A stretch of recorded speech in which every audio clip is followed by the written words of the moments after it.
Part 4 is called Jack.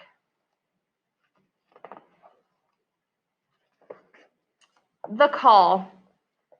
So in August, my parents got this call from Mr. Tushman, the middle school director. And my mom said, maybe he calls all the new students to welcome them. And my dad said, that's a lot of kids he'd be calling.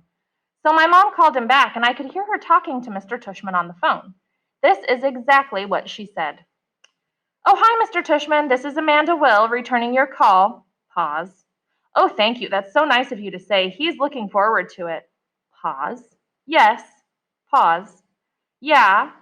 Pause. Oh, sure. Long pause. Oh, uh-huh. Pause. Well, that's so nice of you to say. Pause. Sure. Oh, wow. Oh, super long pause. I see, of course. I'm sure he will. Let me write it down. Got it. I'll call you after I've had a chance to talk to him, okay? Pause. No, thank you for thinking of him. Bye-bye. And when she hung up, I was like, what's up? What did he say?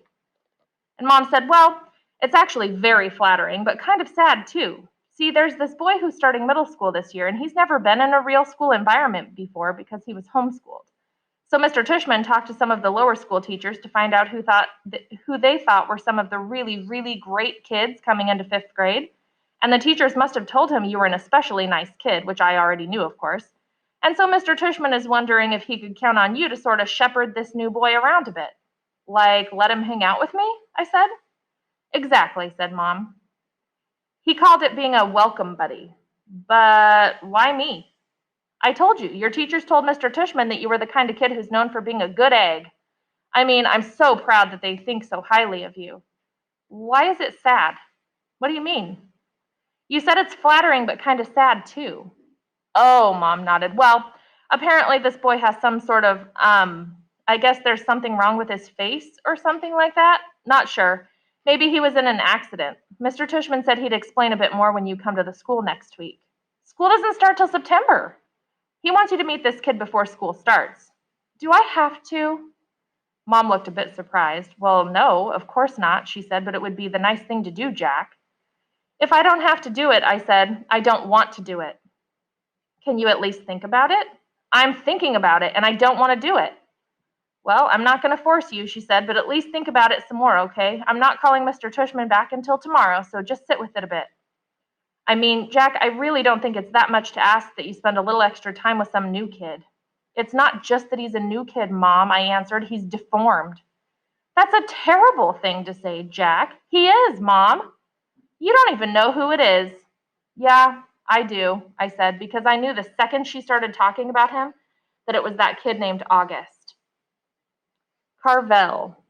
I remember seeing him for the first time in front of the Carvel on Amesfort Avenue when I was about 5 or 6. Me and Veronica, my babysitter, were sitting on the bench outside the store with Jamie, my baby brother, who was sitting in his stroller facing us. I guess I was busy eating my ice cream cone because I didn't even notice the people who sat down next to us. Then at one point I turned my head to suck the ice cream out of the bottom of my cone, and that's when I saw him. August. He was sitting right next to me. I know it wasn't cool, but I kind of went, ugh, when I saw him, because I honestly got scared. I thought he was wearing a zombie mask or something. It was the kind of you say when you're watching a scary movie and the bad guy like jumps out of the bushes.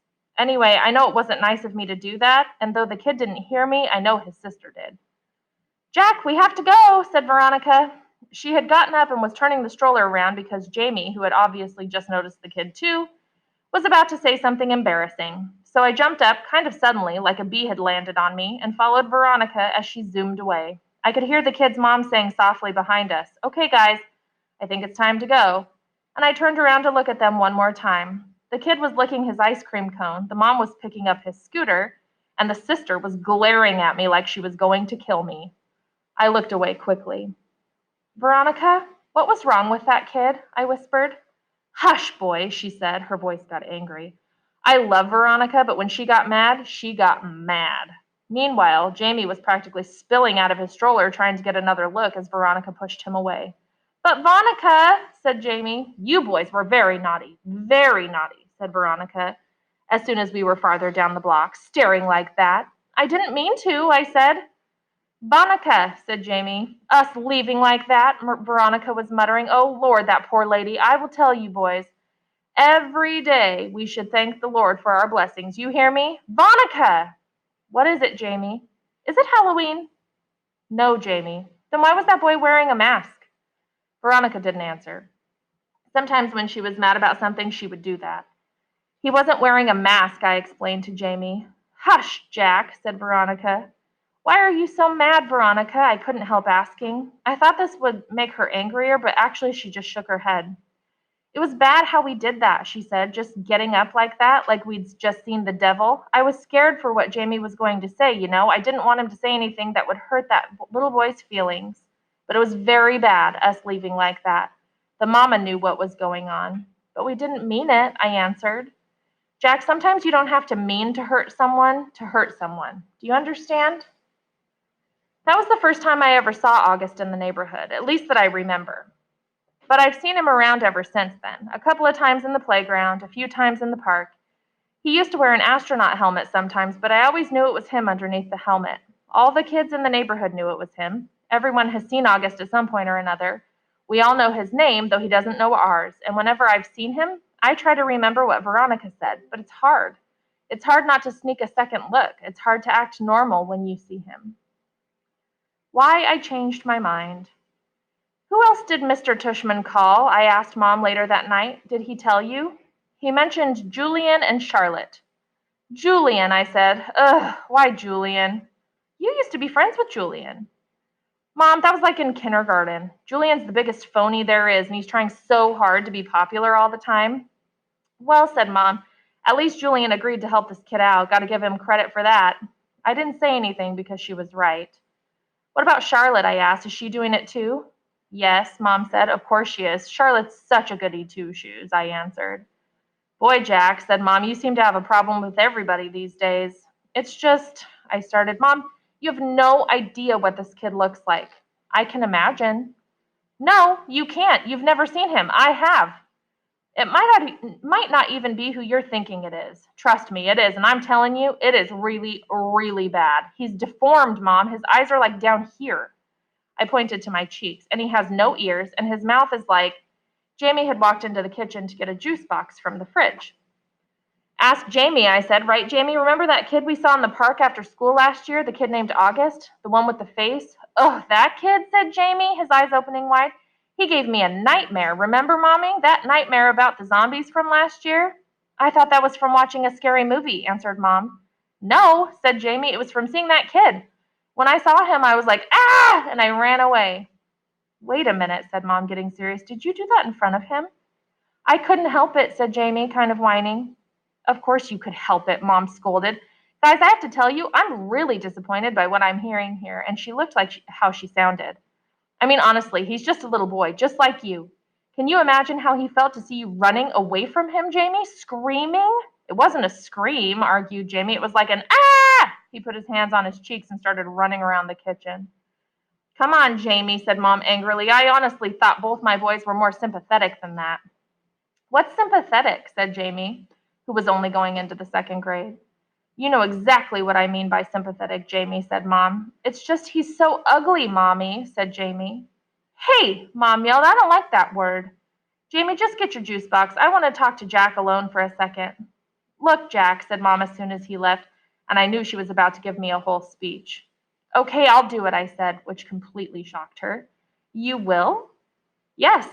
So I can call Mr. Tushman? Yes, Mom, yes. I said yes. Mom smiled. I knew you'd rise to the occasion, kiddo. Good for you. I'm proud of you, Jackie. She messed up my hair, so here's why I changed my mind. It wasn't so I wouldn't have to hear Mom give me a whole lecture. And it wasn't to protect this August kid from Julian, who I knew would be a jerk about the whole thing. It was because when I heard Jamie talking about how he had run away from August going, I suddenly felt really bad. The thing is, there are always going to be kids like Julian who are jerks. But if a little kid like Jamie, who's usually a nice enough kid, can be that mean, then a kid like August doesn't stand a chance in middle school. 4 things. First of all, you do get used to his face. The first couple of times I was like, whoa, I'm never going to get used to this. And then after about a week, I was like, it's not so bad. Second of all, he's actually a really cool dude. I mean, he's pretty funny. Like, the teacher will say something, and August will whisper something funny to me that no one else hears and totally crack me up. He's also just overall a nice kid. Like, he's easy to hang out with and talk to and stuff. Third of all, he's really smart. I thought he'd be behind everyone because he hadn't been to school before, but in most things, he's way ahead of me. I mean, maybe not as smart as Charlotte or Jimena, but he's up there. And unlike Charlotte or Jimena, he lets me cheat off of him if I really need to, though I've only needed to a couple of times. He also let me copy his homework once, though we both got in trouble for it after class. The two of you got the exact same answers wrong on yesterday's homework, Miss Rubin said, looking at both of us like she was waiting for an explanation. I didn't know what to say because the explanation would have been, oh, that's because I copied August's homework. But August lied to protect me. He was like, oh, that's because we did our homework together last night, which wasn't true at all.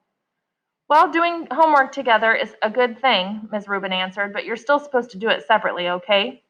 You can work side by side if you want, but you can't actually do your homework together, okay? Got it? After we left the classroom, I said, dude, thanks for that. And he was like, no problem. That was cool. Fourthly, now that I know him, I would say I actually do want to be friends with August. At first, I admitted I was only friendly to him because Mr. Tushman asked me to be especially nice and all that, but now I would choose to hang out with him. He laughs at all my jokes, and I kind of feel like I can tell August anything, like he's a good friend. Like if all the guys in the 5th grade were lined up against a wall and I got to choose anyone I wanted to hang out with, I would choose August. Ex-friends. Bleeding Scream. What the heck? Summer Dawson had always been a bit out there, but this was too much. All I did was ask her why August was acting like he was mad at me or something. I figured she would know. And all she said was bleeding scream? I don't even know what that means. It's so weird because one day me and August were friends, and the next day, whoosh, he was hardly talking to me. And I haven't the slightest idea why.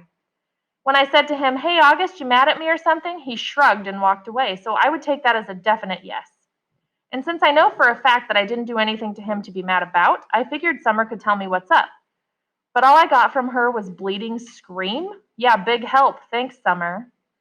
You know, I've got plenty of other friends in school, so if August wants to officially be my ex-friend, then fine. That is okay by me. See if I care. I've started ignoring him like he's ignoring me in school. This is actually kind of hard since we sit next to each other in practically every class. Other kids have noticed and have started asking if me and August have had a fight. Nobody asks August what's going on. Hardly anybody ever talks to him anyway. I mean, the only person he hangs out with other than me is Summer. Sometimes he hangs out with Reed Kingsley a little bit, and the two Maxes got him playing Dungeons and Dragons a couple times at recess. Charlotte, for all her goody two-shoeing, doesn't ever do more than nod hello when she's passing him in the hallway.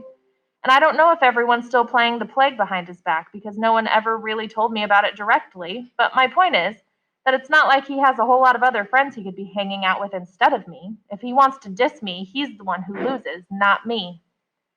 So this is how things are between us now. We only talk to each other about school stuff if we absolutely have to. Like I'll say, "What did Ruben say the homework was?" and he'll answer, or he'll be like, "Can I use your pencil sharpener?" and I'll get my sharpener out of my pencil case for him. But as soon as the bell rings, we go our separate ways. Why this is good is because I get to hang out with a lot more kids now. Before, when I was hanging out with August, all the time, kids weren't hanging out with me because they'd have to hang out with him, or they would keep things from me, like the whole thing about the plague. I think I was the only one who wasn't in on it, except for Summer and maybe the D&D crowd. The truth is, though nobody's that obvious about it, nobody wants to hang out with him. Everyone's way too hung up on being in the popular group, and he's just as far from the popular group as you can get. But now I can hang out with anyone I want. If I wanted to be in the popular group, I could totally be in the popular group. Why this is bad is because, well, A, I don't actually enjoy hanging out with the popular group that much, and B, I actually liked hanging out with August. So this is kind of messed up, and it's all August's fault. Snow. The first snow of winter hit right before Thanksgiving break. School was closed, and we got an extra day of vacation. I was glad about that because I was so bummed about this whole August thing, and I just wanted to have some time to chill without having to see him every day. Also, waking up to a snow day is just about my favorite thing in the world. I love that feeling when you first open your eyes in the morning and you don't even know why everything seems different than usual. Then it hits you. Everything is quiet. No cars honking, no buses going down the street. Then you run over to the window, and outside everything is covered in white. The sidewalks, the trees, the cars on the street, your window panes. And when that happens on a school day and you find out your school is closed, well, I don't care how old I get, I'm always going to think that's the best feeling in the world. And I'm never going to be one of those grown-ups that use an umbrella when it's snowing, ever. Dad's school was closed too, so he took me and Jamie sledding down Skeleton Hill in the park. They say a little kid broke his neck while sledding down that hill a few years ago, but I don't know if it's actually true or just one of those legends. On the way home, I spotted this banged up wooden sled kind of propped up against an old Indian rock monument. Dad said to leave it, it was just garbage, but something told me it would make the greatest sled ever, so Dad let me drag it home and I spent the rest of the day fixing it up. I superglued the broken slats together and wrapped some heavy-duty white duct tape around them for extra strength. Then I spray painted the whole thing white with the paint I had gotten from the alabaster sphinx I was making for the Egyptian Museum project. When it was all dry, I painted lightning in gold letters on the middle piece of wood, and I made a little lightning bolt symbol above the letters. It looked pretty professional, I have to say. Dad was like, "Wow, Jackie, you were right about the sled." The next day, we went back to Skeleton Hill with lightning. It was the fastest thing I've ever ridden, so much faster than the plastic sleds we'd been using, and because it had gotten warmer outside, the snow had become crunchier and wetter, good packing snow. Me and Jamie took turns on lightning all afternoon. We were in the park until our fingers were frozen and our lips had turned a little blue. Dad practically had to drag us home. By the end of the weekend, the snow had started turning gray and yellow, and then a rainstorm turned most of the snow to slush. When we got back to school on Monday, there was no snow left. It was rainy and yucky the first day back from vacation, a slushy day. That's how I was feeling inside, too. I nodded hey to August the first time I saw him. We were in front of the lockers. He nodded hey back. I wanted to tell him about lightning, but I didn't. Fortune favors the bold. Mr. Brown's December precept was, fortune favors the bold. We were all supposed to write a paragraph about some time in our lives when we did something very brave and how because of it, something good happened to us. I thought about this a lot, to be truthful. I have to say that I think the bravest thing I ever did was become friends with August, but I couldn't write about that, of course. I was afraid we'd have to read these out loud, or Mr. Brown would put them up on the bulletin board like he sometimes does. So instead, I wrote this lame thing about how I used to be afraid of the ocean when I was little. It was dumb, but I couldn't think of anything else.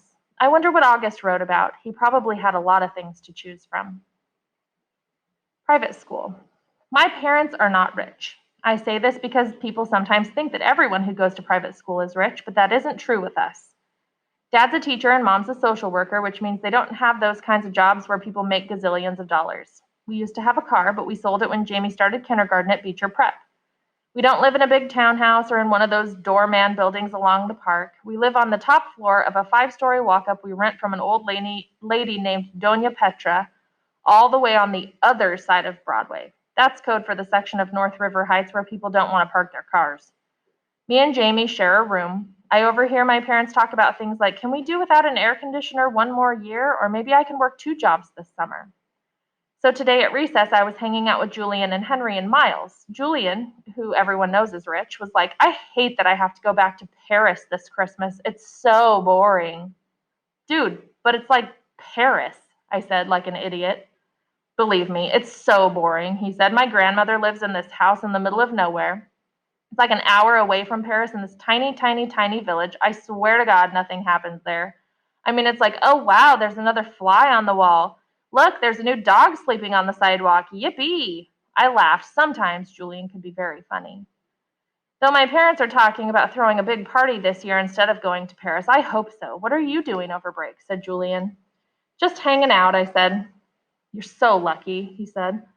I hope it snows again, I answered. I got this new sled that is so amazing. I was about to tell him about lightning, but Miles started talking first. I got a new sled too, he said. My dad got it from Hamacher Schlemmer. It's so state-of-the-art. How could a sled be state-of-the-art, said Julian. It was like $800 or something. Whoa! We should all go sledding and have a race down Skeleton Hill, I said. That hill is so lame, answered Julian. Are you kidding, I said. Some kid broke his neck there. That's why it's called Skeleton Hill. Julian narrowed his eyes and looked at me like I was the biggest moron in the world. It's called Skeleton Hill because it was an ancient Indian burial ground. Duh, he said. Anyway, it should be called Garbage Hill now. It's so freaking junky. Last time I was there, it was so gross, like with soda cans and broken bottles and stuff. He shook his head. I left my old sled there too, said Miles. It was the crappiest piece of junk, and someone took it too. Maybe a hobo wanted to go sledding, laughed Julian. Where did you leave it? I said. By the big rock at the bottom of the hill, and I went back the next day and it was gone. I couldn't believe somebody actually took it. Here's what we can do, said Julian. Next time it snows, my dad could drive us all up to this golf course in Westchester that makes Skeleton Hill look like nothing. Hey, Jack, where are you going? I had started to walk away. I've got to get a book out of my locker, I lied. I just wanted to get away from them fast. I didn't want anyone to know that I was the hobo who had taken the sled. In science, I'm not the greatest student in the world. I know some kids actually like school, but I honestly can't say I do. I like some parts of school, like PE and computer class and lunch and recess, but all in all, I'd be fine without school. And the thing I hate the most about school is all the homework we get. It's not enough that we have to sit through class after class and try to stay awake while they fill our heads with all the stuff we'll probably never need to know, like how to figure out the surface area of a cube or what the difference is between kinetic and potential energy. I'm like, who cares? I've never even heard my parents say the word kinetic in my entire life. I hate science the most out of all my classes. We get so much work, it's not even funny. And the teacher, Ms. Rubin, is so strict about everything, even the way we write our headings on the top of our papers. I once got 2 points off a homework assignment because I didn't put the date on top. Crazy stuff. When me and August were still friends, I was doing okay in science because August sat next to me and always let me copy his notes. August has the neatest handwriting of anybody I've ever seen who's a boy. Even his script is neat, up and down and perfectly with really small, round, loopy letters. But now that we're ex-friends, it's bad because I can't ask him to let me copy his notes anymore. So I was kind of scrambling today, trying to take notes about what Miss Rubin was saying. My handwriting is awful. When all of a sudden she started talking about the 5th grade science fair project, how we all had to choose a science project to work on. While she was saying this, I was thinking, we just finished the freaking Egypt project. Now we have to start a whole new thing. And then in my head, I was going, oh no, like that kid in Home Alone with his mouth hanging open and his hands on his face. That was the face I was making on the inside. And then I thought of those pictures of melting ghost faces I've seen somewhere where the mouths are open wide and they're screaming. And then all of a sudden, this picture flew into my head, this memory, and I knew what Summer had meant by bleeding scream. It's so weird how it all just came back to me in a flash. Someone in homeroom had dressed up in a bleeding scream costume on Halloween. I remember seeing him a few desks away from me, and then I remember not seeing him again. Oh man, it was August. All of this hit me in science class while the teacher was talking. Oh man. I'd been talking to Julian about August. Oh man, now I understood. I was so mean. I don't even know why. I'm not even sure what I said, but it was bad. It was only a minute or two. It's just that I knew Julian and everybody thought I was so weird for hanging out with August all the time, and I felt stupid. And I don't know why I said that stuff. I was going along. I was stupid. I am stupid. Oh God, he was supposed to come as Boba Fett. I would never have said that stuff in front of Boba Fett. But that was him, that bleeding scream sitting at the desk looking over at us, the long white mask with the fake squirting blood, the mouth open wide like the ghoul was crying. That was him. I felt like I was going to puke. Partners. I didn't hear a word of what Ms. Rubin was saying after that. Blah, blah, blah, science fair project, blah, blah, blah, partners, blah, blah. It was like the way grown-ups talk in Charlie Brown movies, like someone talking underwater. Wah, wah, wah, wah, wah.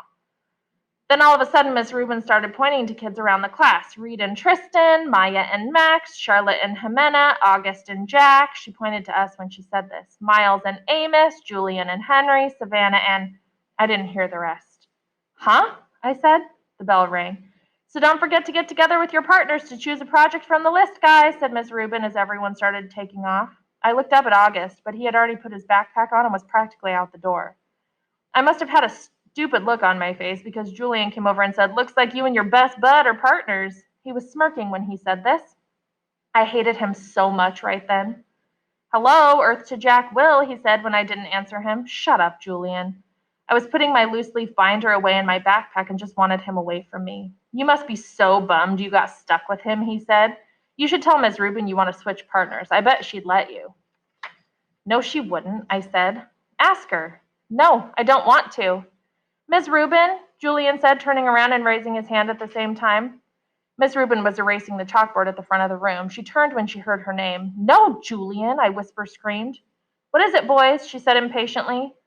"Could we switch partners if we wanted to?" said Julian, looking very innocent. "Me and Jack had this science fair project idea we wanted to work on together." "Well, I guess we could arrange that," she started to say. "No, it's okay, Miss Rubin," I said quickly, heading out the door. "Bye." Julian ran after me. "Why'd you do that?" he said, catching up to me at the stairs. "We could have been partners. You don't have to be friends with that freak if you don't want to be, you know." And that's when I punched him right in the mouth.